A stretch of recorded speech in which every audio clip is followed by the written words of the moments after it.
किनकि मसँग आइफोन छैन। बिगिनरको लागि चाहिँ यो वायर एकदम ठिक छ। सामान्य यतिकै वेस्ट नफालौँ, एकतिर काम नलागे नि एकतिर काम अवश्य लाग्छ। मेरो युट्युब भिडियोमा अहिलेसम्म 1K लाइक पुगेको छैन। 3, 2, 1 हेलो साथीहरु, welcome back to my new video. मेरो मोबाइलतिर चाहिँ ध्यान नदिनु होला किनकि मैले एन्ड्रोइड फोनबाट भिडियो सुट गर्दैछु किनकि मसँग आइफोन छैन। मैले यो ड्रेसिङ टेबलबाट के निकाले हेर्न चाहनुहुन्छ वा जान्न चाहनुहुन्छ त्यसको लागि यो पुरा भिडियो हेर्नु है त। मैले चाहिँ यो चुडिएको पोते, मेरै पोते हो यो चाहिँ। मैले चाहिँ सबै यसरी जम्मा गरेर कलर गरेर राख्छु, केही न केही त बनिहाल्छ नि, यतिकै किन फाल्नु भनेर। आज म तपाईहरुलाई एउटा निकै सुन्दर क्रिस्टल मिनी ह्यान्डब्याग किचन बनाउन सिकाउन जाँदैछु। तपाईहरुले थम्बनेल अथवा टाइटल देखेर पनि थाहा पाइसक्नु भयो होला मैले के बनाउन जाँदैछु भनेर। मैले चाहिँ एउटा फुल वायर लिएको छु अनि त्यही क्रिस्टल बिटलाई 1 बाइ 1 गरेर 4 वटा मैले बिटहरु राखे अनि त्यसपछि लास्टको एउटा क्रिस्टलमा चाहिँ यसरी क्रस गरेर अर्को वायरको टुप्पा माथिबाट घुसारेको छु अनि यसरी लक चाहिँ राम्रो बस्छ यो वायरमा चाहिँ। हामी एकदम फर्स्ट बिगिनर छौं भने चाहिँ यो वायरमा सुरुमा सिक्दाखेरि चाहिँ एकदम राम्रो हुन्छ किनकि प्लास्टिकको वायरमा हामीले गर्न सिक्यौं भने चाहिँ एकदम फुस्किने अथवा लक राम्रो नहुने हुन सक्छ, हुन्छ पनि। अनि यसमा चाहिँ एकदम लक चाहिँ एकदम राम्रो बस्छ। सो बिगिनरको लागि चाहिँ यो वायर एकदम ठिक छ। 4 वटा बिट्स राखिसकेपछि चाहिँ भिडियोमा हेर्न सक्नुहुन्छ एक साइडमा चाहिँ मैले 2टा बिट्स राखेको छु भने अर्को साइडमा चाहिँ एउटा राखेर अनि 2टा पट्टी राखेको तिरबाट फेरि वायरको टुप्पो घुसाएर यसरी लक गर्दिने अनि त्यसलाई फेरि टाइट गर्दिने। यही प्रोसेसबाट मैले चाहिँ 5-6 स्टेपहरु गरेको छु किनकि यो मसँग यो बिट्सहरु चाहिँ यो क्रिस्टलका दानाहरु चाहिँ सानो सानो छ, त्यसैले चाहिँ मैले अलि धेरै स्टेप गरेको छु।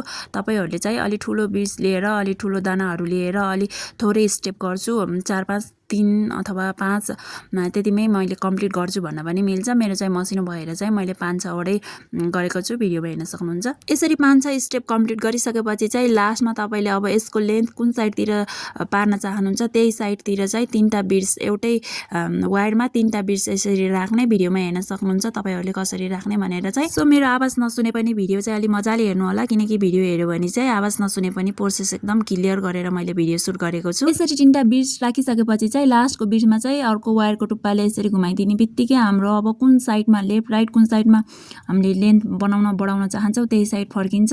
त्यति फर्किसकेपछि चाहिँ फेरि त्यसलाई त्यतिकै छोडेर माथिपट्टिको तलपट्टिको हेर्न सक्नुहुन्छ मैले भिडियोमा कसो गरेछु। माथिको पट्टिको वायरमा फेरि 3टा बिट्स राखेर अनि तलपट्टिको वायरले चाहिँ मैले यसरी फेरि अर्को लास्टको बिटमा चाहिँ क्रस गर्दिएको छु। यसरी टाइट गरेर कसिसकेपछि चाहिँ अब चाहिँ माथिको वायर चाहिँ सिधै तल आउँछ र त्यो तलको वायर चाहिँ माथि जान्छ अनि त्यो तलपट्टिको वायरलाई फेरि यसरी घुमाएर तलपट्टिको अगाडि नै बनाएको त्यो बिट्समा चाहिँ हामीले वायर घुसार्नु पर्छ अनि त्यसपछि फेरि त्यो वायर माथिपट्टिको वायरमा चाहिँ अब 3टा हैन 2टा मात्रै बिट्स राखेर चाहिँ हामीले यो लेन्थ कम्प्लिट गर्नुपर्छ। सुरुमा चाहिँ हामीले 3टा किन राखेको भने चाहिँ हाम्रो सुरुको बिचमा 3टा राखेर मैले त्यो लाइन कम्प्लिट गरिसकेको हुन्छु अनि त्यसपछि फेरि अर्को 3टा चाहिँ हामीले अर्को लाइन चाहिँ फेरि सुरु गरेको, त्यही भएर सुरुमा चाहिँ 3टा राख्नुपर्छ अनि त्यसपछि फेरि 2टा गरेर अर्को साइड सुरुमा हामीले स्टार्ट गरेको साइडसम्म पुग्याउने। असोची तपाईहरुले नि पैसा हालेर किनेको चीज किनेको सामानहरु यतिकै वेस्ट त फाल्नु भएको छैन। यो भिडियो हेरेर पनि केही सिक्नु होला।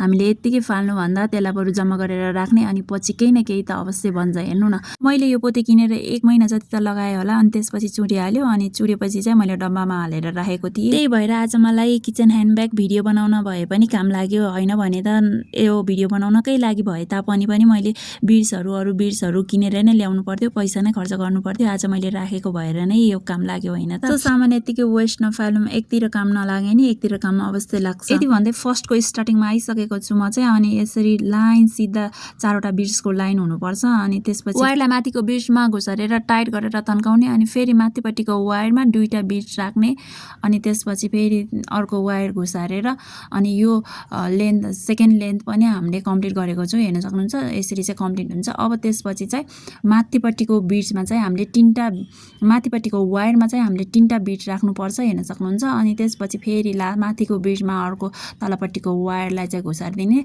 अब चाहिँ त्यो माथिको बिट्स तल आउँछ, तलको बिट्स माथि आउँछ अघि जस्तै। यसरी हामीले नयाँ लाइन सुरु गर्नको लागि चाहिँ फर्स्टमा 3टा बिट्सहरु राख्नुपर्छ भिडियोमा देखे जस्तै गरेर अनि त्यसपछि फेरि सेम माथिपट्टिको वायरमा 2टा बिट्स राख्ने अनि तलपट्टिको वायर चाहिँ फर्स्टको बिट्समा चाहिँ भित्रपट्टिको बिट्समा चाहिँ घुसाएर त्यसमा टाइट गरिदिने अनि त्यही बिचमा चाहिँ यही प्रोसेसले कम्प्लिट फेरि अर्को लाइन सुरु गर्नको लागि 3टा बिड्स राख्ने अनि अर्को लाइन सुरु गर्ने। यसै गरेर लामो तपाईको कतिको लेन्थ कतिको लम्बाइ राख्न चाहनुहुन्छ त्यही अनुसारले राख्न सकिन्छ। मैले चाहिँ अब चाहिँ यही प्रोसेसमा चाहिँ अरु कम्प्लिट गरेको छु, हेर्न सक्नुहुन्छ भिडियोमा। मेरो यो क्रिस्टल बिड अलि मसिनो भएको भएर मैले चाहिँ 13 वटा जति राखेको छु। याद गर्नु होला कहिले पनि यो साइडको लेन्थको लम्बाइ चाहिँ जोड कहिले पनि राख्नु हुँदैन, बिजोडै राख्नुपर्छ अनि बल्ल ब्याक चाहिँ बराबर साइजमा पुग्छ। अनि मसँग यो माथि निस्केको वायरलाई चाहिँ यसरी भित्रपट्टि गर्दै अरु भित्रपट्टिको बिड्सहरुमा चाहिँ घुमाएर हामीले लक गरिदिनुपर्छ, यसरी मैले भिडियोमा देखाए अनुसारले। अनि बाँकी रहेको वायरलाई चाहिँ मैले काटेर फ्याँकिदिएको छु,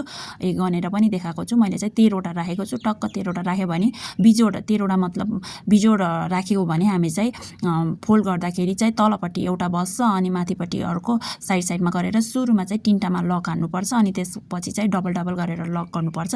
त्यही भएर चाहिँ हामीलाई बिजोड लेन्थ चाहिँ सुरुमा बिजोड राख्नुपर्छ, यो चाहिँ याद गरिराख्नु होला बिगिनरलाई। बिजोड हुने बित्तिकै ब्याकको माथिको भाग चाहिँ बराबर हुन्छ, त्यही भएर चाहिँ हामीले यो बिजोड राख्नुपर्छ। यसै गरेर ब्याकको तलको साइडको 3टा बिड्समा मैले वायर घुसारेको छु अनि त्यसपछि फेरि एउटा बिड्स राख्ने अनि वायरको टुप्पो बिड्सको माथिको भागमा राखेर क्रस गरिदिने अनि त्यसमा टाइट गरेर कसिदिने अनि फेरि त्यो वायरलाई अर्को बिड्समा यसरी भिडियोमा हेर्न सक्नुहुन्छ अर्को वायरमा घुसाउने अनि फेरि त्यसमा फेरि बिड्स राख्ने दुवै साइडको वायरको दुवै साइडको ब्याकको भागमा घुसाएर अनि फेरि अर्को बिड्स राखिदिने अनि यही प्रोसेसले यो पनि कम्प्लिट गर्न सकिन्छ।